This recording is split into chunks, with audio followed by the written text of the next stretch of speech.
ኖርማል ነው። ግን እኔ አሁን መገናኘትም እኮ አሁን አያስፈልግም። ከእሷ ጋር ጨርሰናል ሁሉንም ነገር እና አሁን መገናኘትም ምንም ነገር እኮ አያስፈልግም። እኔን ማውራት ከፈለግ ብቻዬን ማውራት ትችል ነበረ።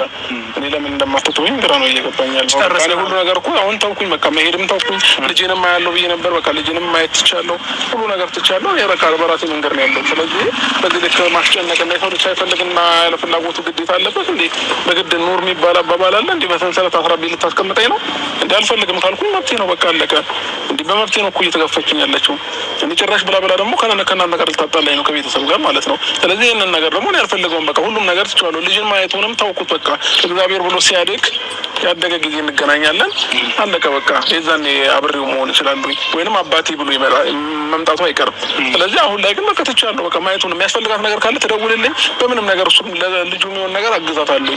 ከዛ ውጭ ግን በቃ ትደውልልኝም አልፈልጋትም ብያለሁ። በቃ ተናግሬያለሁ። ይህንን ደግሞ ከእሷ ጋር ጨርሻለሁ። ምኑን ነው ማትፈልጋት? የልጅህ እናት ናት አይደለም? አሁን ለመጨቃጨቅ አይደለም። አሁን ሀሳቡን ስላነሳኸው ነው እንጂ ለመጨቃጨቅ አይደለም። ሲጀመር የመጣው ጋራውን አውርቼ ጨርሻለሁ። አሁን ምንም አዲስ ማውራው ነገር የለም። ከኔ ጋር አሁን ምናምን ልልህ አይደለም እኮ በቃ ሩታ ጨረስን እኮ በቃ። ትናንትና ከትናንት ወዲያ በየቀኑ እየመጣሽ እየነዘነሽኝ ያለሽ። እኔ ደግሞ አልፈልግም። የሰው ልጅ ደግሞ አልፈልግም ካለ በግዳጅ ልታኖሪያች ማለት እኔም ነፃነቴን መጠቀም እፈልጋለሁኝ። አለቀ በቃ። ተይኝ እንዴ ያምሻል እንዴ? አንቺ እኮ በግዴታ አብሬ እኮ በግድ ነው እያልሽኝ ያለሽ፣ እያስገድድሽኝ ያለሽ። በቃ እኔ አልፈልግማ በቃ። እንዴ ግድ አለብኝ እንዴ? አልኖርም። ሀገር ትቼልሽ እንደወጣ አልፈልግም። አሁን በመጀመሪያ ደረጃ ማለት ነው አብርሽ፣ አሁን ሆት መሆን አያስፈልግም። መጀመሪያ ተረጋጋ። ገብቶሃል? ልትናደድ አይደለም። በቃ አንተ ጋር ለምን ታገናኘኛለሽ? ከእሷ ጋር ያለውን ነገር ጨረስን፣ አወራኋት፣ እያንዳንዱ ነገር አስረዳኋት። በቃ አይደለ? እንደዛ እንኳን አስረድቻት የሆነ ሰው ይዛ እየመጣች ከኔ ጋር እዚህ ጋር ትጨቃጨቃለች፣ እኔን ክፉ ለማስባል ማለት ነው። አንተንም ዛሬ ይዛ የመጣችበት ምክንያት ይሄ ነው። በቃ አለቀ። ከአንተ ጋር ለማጣላት ወይንም ደግሞ ከሰዎች ጋር ለማጣላት ነው እሷ እንደዚህ እያደረገች ያለችው። አይደለም። እኔ ደግሞ ነገርኳት አይደል? በግልጽ አማርኛ አልፈልግም፣ በቃ ትቻለሁ፣ እኔ አልፈልግም። በቃ እኔ ማንም በግዳጅ ሊያኖረኝ አይችልም እንዴ? የራሴ ነፃነት ነው አይደል? ፈተሽኝ አለ። አትረጋጋም። በግዳጅ ኖር አላልኩም። ኖ በቃ እኔን ፈተሽኝ አለ። አትኑር ከኔ ጋር ፈተሽኝ አለ። በቃ ትችዋለሁ። እሺ ለምንድን ነው የምትጨቃጨቁት? ወይኔ አንተ ለምንድን ነው እህት የምትሆነው? አሁን ሁለታችሁ ልትስማሙ ወይ አብራችሁ ልትኖሩ እኮ አይደለም የመጣው ነው እዚህ። ገብቶሃል አይደለም? ሰሞኑ ስማኝ፣ እኔን መጀመሪያ አድምጠኝ። በመጀመሪያ ደረጃ ገብቶሃል አይደለም? አሁን እናንተ አሁን እዚህ እኔን አቁመህ ራሱ ጭቅጭቅ ውስጥ መግባት እኮ ያስፈልጋል። አይደለም ጤነኛ አይደለችም ምናምን አይደለም። እንደዚህ አይባልም። ገብቶሃል? ከዛም በላይ ደግሞ አሁን ምን አለ መሰለህ፣ አሁን እኔ እዚህ ጋር እሷ እየመጣች ማስመሰል አይጠበቅባትም። ሲጀመር የእሷ ፋሚሊዎች እያየች ለሌላ ሰው ሊድሯት ነው። ሲጀመር ሽማግሌ ምናምን ሊላክላት ነው። ስለዚህ ከኔ ጋር ደግሞ መሆን አይጠበቅባትም ይህንን ነገር ማለት ነው። እሷ ፍላጎቷ ይሁን አይሁን የምታውቀው ነገር አንዳንድ ጊዜ ምን አለ መሰለህ፣ ነገር ሲቃቃርና ስትጨርስ ደግሞ እንኳን ብትገናኝ የሆነ እንደ መጀመሪያው ልትሆን አትችልም። እኔ ደግሞ አልችልም በቃ እስከ መጨረሻው። እንዴ ከማልወደው ሰው ጋር ከማፈቅረው ሰው ጋር ግዴታ አንገቴን ይዞ ያኖረኛል? ሲጀመር ኑር ማን አለ እንደዛ ነው እያልሽኝ የነበረው ሰሞኑን ሙሉ እያልሽ ተውኩት። አሁን በሌላ አንዴ እኔን ስማኝ። እንዴ ምን ሆነ ነው አንተ? እኔን ስማኝ አንዴ።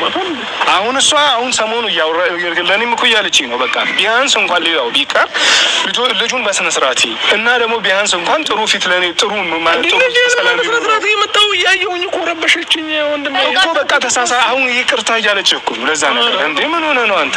ለምንድን ነው የማትረጋጋው? አትተወኝም እንዴ? እኔ ወይ ሀገር ቀይርልሽ እጠፋልሻለሁ። ከዛ ብን ብዬ እጠፋና አታገኝኝም። ከዛ በቃ አንደኛሽን ይቆርጥልሻል ወይ ደግሞ ራሴ ቆይ የምለው ተደማምጣችሁ ማውራት አትችሉም እንዴ እናንተ?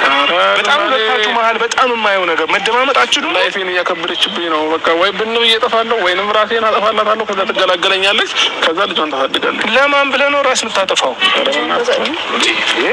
አንተ ይወለድ በመጀመሪያ ደረጃ እናንተ ስሙ። እኔ አሁን ይሄ ንግግሬ ለአንተ ወይ ለእሱ አይደለም። ሁለታችሁም እምላችሁን ስማኝ እያልኩ ነው። ሁለታችሁም የልጆች አባት ናት። አንተ የልጅ አባት ላይ ልጅ እናት ናት አይደለ እንዴ? ስለዛ ተከባብራችሁ በስነ ስርዓት አምናችሁ ልትኖሩ ነው እንጂ የሚገባ ሌላው ይቅር። በቃ አንተ እኮ እኔ ለእሷ እያልኳት ነበር ብችል ማድረግ ማስማማት በቻልኩት አቅም ሁለታችሁን ለማስማማት እሞክራለሁ። ካልሆነ ግን ለእግዚአብሔር ሰጠን ሄዳለን። ገብቶሃል? ነገር ግን እያልኩ ያለሁት አሁን ሰሞኑ በቃ ሰሞኑ በጣም ብዙ ችግር ተፈጠራል። በዛ በተፈጠረው ነገር አንተ ደግሞ ጭራሽ ዘጋት። ምን ብላ ደግሞ አይደለም? ቆይ ምንም አላለችኝም። በቃ መስማማቱ ቢቀር አብሮ መኖሩ ቢቀር በስምምነት ልጃችንን እናሳድግ ነው ያለችኝ። ለኔ በፍቅር ልጃችንን እናሳድግ። ጭራሽ በአሁኑ ሰዓት አያናግረኝም፣ ቤትም አይመጣም፣ ልጁንም አያይም። ለምንድን ነው እንደዚህ ውስጥ የምትገባው? ይሄንን እኮ ምንም ገና ከትላንት ወዲያ ምናምን ትላንትና ነው ያልመጣሁት እኮ ዛሬና ትላንትና ነው እሷ ቤት ያልሄድኩት። ይሄ ደግሞ የሆነበት ምክንያት የራሷ ጥፋት ነው። እንዴ በተደጋጋሚ እኔ እየሄድኩኝ ልጄን ብዬ በሰላማዊ መንገድ ከእሷ ጋርም ተገናኝቼ በስነ ስርዓት እንትን እያልኩኝ ነበረ። እሷ ደግሞ እኔ በተመላለስኩኝ ቁጥር ስሜቷ ተቀየረ መሰለኝ፣ እኔ አላውቅም።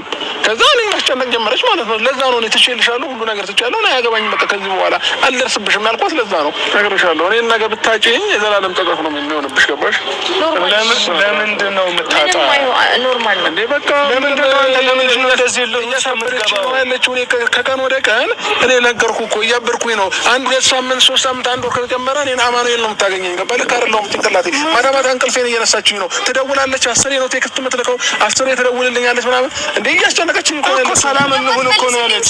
ኧረ ምን ሰላም ነው? አንተ ልጅቷ እንደ ሴጣን በሌሊት ትደውላለች። እኔ እንቅልፌን በዘጠኝ ሰዓት እየደወልሽ ነው። ይኸውልህ አንተ እንደማታነሳልኝና እንደማታናገረኝ ስላወቅኩ ነው በሱ በኩል ያመጣው እንጂ አልደወልኩልህም። በዚህ ልክ እንኳን አንድ ቦታሽ